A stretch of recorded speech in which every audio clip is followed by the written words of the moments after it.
Howdy, howdy, folks. Welcome to another edition of Sticks-n-Stonez. Man, I'm tearing it up this week, Aaron. 2 days in a row, and I'm going to try for three. Going to try to go for tomorrow too. I'm really feeling it. So I hope everybody's enjoying it. Hope everybody's enjoying the weekend. Today's pairing is all about finesse over force.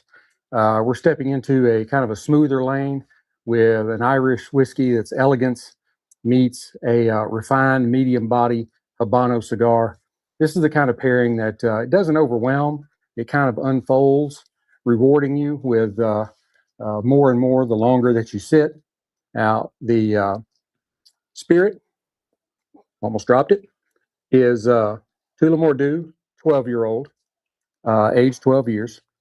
And the cigar is a Crowned Heads Coroneta Earl, or Coroneta Habano Earl. There's a lot of words in there, so it's a Coroneta Earl. Now, the spirit, Tullamore D.E.W, is 80 proof. It's a blended Irish whiskey that is triple distilled.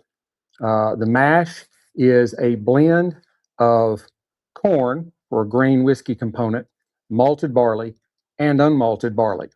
That kind of mash bill, that combination delivers a creaminess and a softness from the barley with a light sweetness from the corn, creating really an ultra smooth profile that won't overpower a really balanced cigar.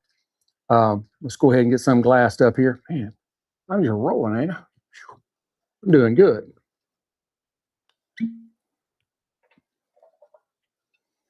We own it today.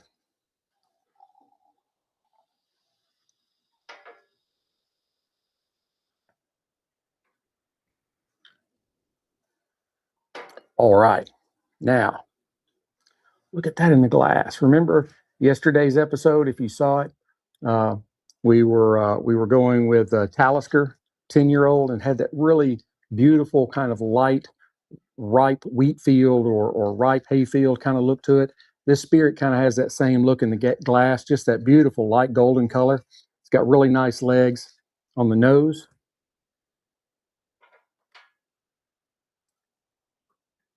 Basically no ethanol at all. I mean, this is an 80 proof, so you can't get any lower than 80 proof as far as, regular whiskey goes. It'd have to be something else. There we go. Just wanted to make sure I was actually saying something that didn't look like I couldn't talk. But I get notes of green apple, honey, vanilla. There's these light floral notes kind of wafting through there, and then there's just a touch of toasted wood. I really love the Tullamore D.E.W. It is a budget-friendly cigar as far as a 12-year-old goes, and it is really good. It's very good. Let me just tell you how good it is.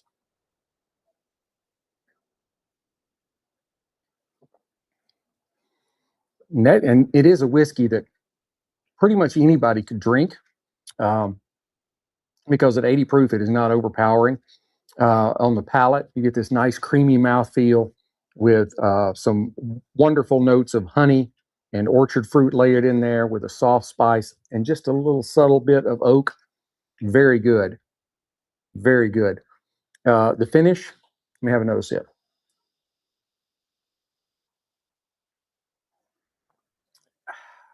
It's good stuff. Um, the finish is clean. It's kind of a medium. I wouldn't say medium, really, maybe medium short, but it's not a short finish, a little bit longer than that. Kind of lingers with some sweetness and a nice, gentle spice fade. So I think you would really enjoy this, and it could go with a plethora of cigars. I am, dudes, can you please? I am going to pair it with this Crowned Heads Coroneta Earl Habano. This has Nicaraguan filler and binder, and then it has an Ecuadorian Habano wrapper. Uh, construction, uh, it's got impeccable construction. And either they're getting better at rolling these things or my eyes are getting worse. I kind of think it's probably the latter, as I can't see any seams. Although, if I can get this held up just right, it does have some fairly pronounced veining in it. There's not a tremendous amount of it, but they do have 2 or 3 veins in there that are pretty pronounced. It is as you can tell, just a not quite a medium brown, a little bit lighter than that, a dark tan. And it has a wonderful triple cap. Well, you can almost can't see that third one. It's just barely sticking out below the middle cap. All right, let's give it a little nose here.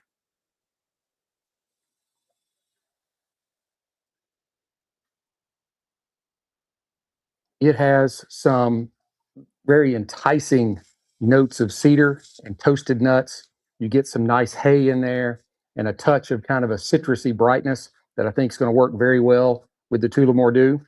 Let's go ahead and give it a cut. I'm going to use the Cassetti V cutter, my normal cut. Excellent V cut there. And I'm going to go ahead and slip the foot band off here if I can get a hold of it. So we'll be ready to roll. All right, on the cold draw.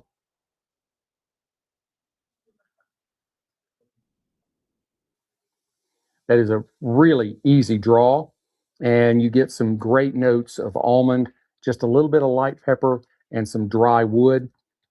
Simple, but elegant.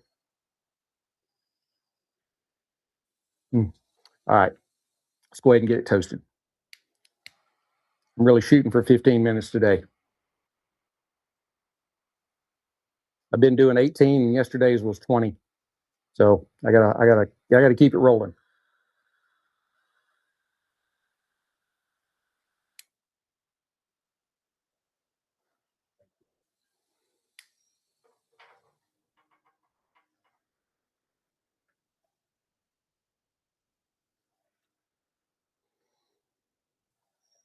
There's some squirrel. There's some great notes of toasted cedar and a wonderful creaminess with a little light nuttiness that leads those three. And then there is just a very subtle kind of citrus lift. Keep it all held together. All right, one more.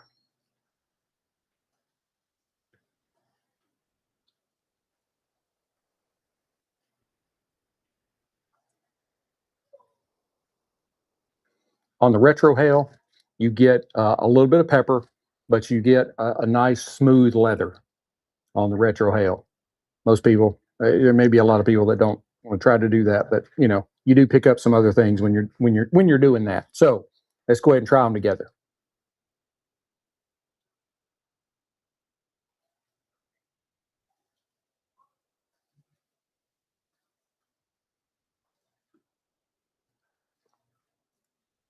We'll have to do that again.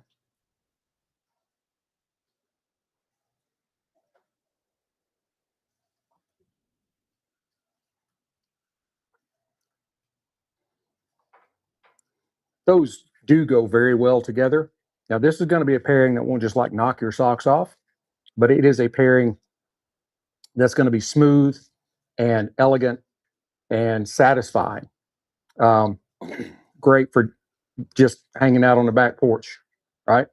Not every pairing that you do has to be one that is just going to be a out of the park grand slam walk off home run, right? Because not every pairing can be, but you want to have solid pairings in your repertoire that you can just pull out at any time. I mean, this is a cigar I could like smoke on a daily basis. It's not an extremely long cigar. It's not an extremely fat cigar. Probably get through this in about 40 minutes. So, not that I'm going to keep y'all around that long. All right, one more time.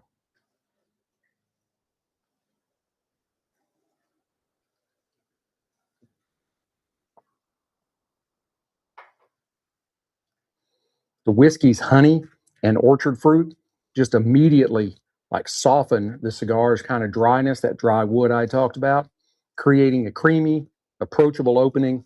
And then the citrus notes from both start to kind of intertwine and align together and just kind of pull it all together.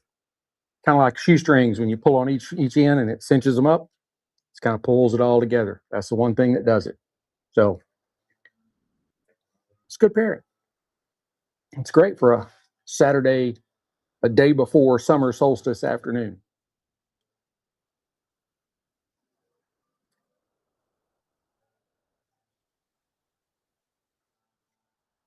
And while I've got you here, captivated, go ahead and hit that like button, hit that subscribe button, ring all those bells, do all the whistles and stuff. I really appreciate all of the support. So I want to keep doing this, but I'll get pushed down the algorithm if people aren't interacting. So tell me how you like the things. Show me, throw me a comment. I can't always pick them up here, but I try. Um, it could be anything. You tell me I'm a dumbass, don't have any idea what I'm talking about with cigars and spirits. I don't care. That's fine. This is a very subjective thing. What I taste and smell may not be what you taste and smell. Staying at somebody this week online, they were talking about there's a certain spirit, and they didn't really like it. And I'm like, oh, that's the great thing about it is, it's all whatever makes you happy. That's what you should go with. So, but yeah, leave me comments. I love comments. I try. Sometimes I may be late, but I try to get back to every one of them. All right.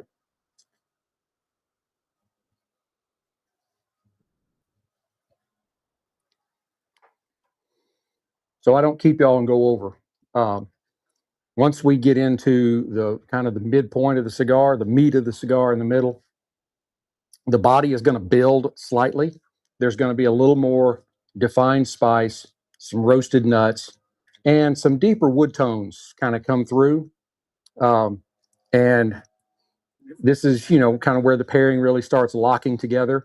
You can think of it as kind of a play or a musical where you're getting started, things are starting to come together, and then when you get to the midway point, everything really starts locking in together, and you're like, all right, I got it. The whiskey's soft spice echoes the cigar's pepper, while its creaminess kind of smooths out all those rough edges, and a honeyed almond plus light spice synergy kind of develops there. And then as you get towards the end of the cigar, uh, it becomes earthier and more structured with oak and a little light char and a mild bitterness that kind of enter into the profile. And the Tullamore keeps things under control. Its sweetness kind of rounds off the edges of the bitterness while maintaining that clarity, and the finish remains clean instead of heavy. Uh, doesn't give you any kind of like palate fatigue or anything like that. The Ecuadorian Habano wrapper on the cigar drives a balance of cedar, spice, and subtle citrus, just perfectly complemented by the whiskey's soft fruit and honeyed profile. I really can't say enough about the spirit as far as it just being a great. It's a 12-year-old. It's not a budget buster, and it's great to pour pretty much any time. Um, Overall, it's a refined and easygoing pairing that emphasizes balance and texture and subtle evolution over intensity. This is kind of a session pairing that's smooth and layered and highly repeatable. This could be one of those like kind of go to every day kind of things, because it is really uh, it's that good in a, how do I put this, kind of a normal sense where this is, like I said earlier, this is not a grand slam home run walk off in the ninth inning. This is just a very likable, enjoyable pairing. My final verdict, I would give the Tullamore Dew an 8.6. There are some other Irish 12s out there that I would rate higher, but when you're starting to talk about not only drinkability but price point and things of that nature, you know. So this is an 8.6 out of 10. I would give the Coroneta Earl, the Habano, an 8.4 out of 10. And overall, together, that's not averaged. They actually score a little higher than the two individuals at 8.8 out of 10. Uh, the total experience would be right there, 8.7, 8.8, something like that. I hope you have enjoyed this episode as much as I've enjoyed bringing it to you. Please hit like, subscribe, share, notify, ring all the bells, blow all the whistles, leave me comments, let me know how you like it. Share it with your friends. That's how I grow. 15 minutes. Until we get to be together again, keep your sticks dry, your stones cold, and have a great day.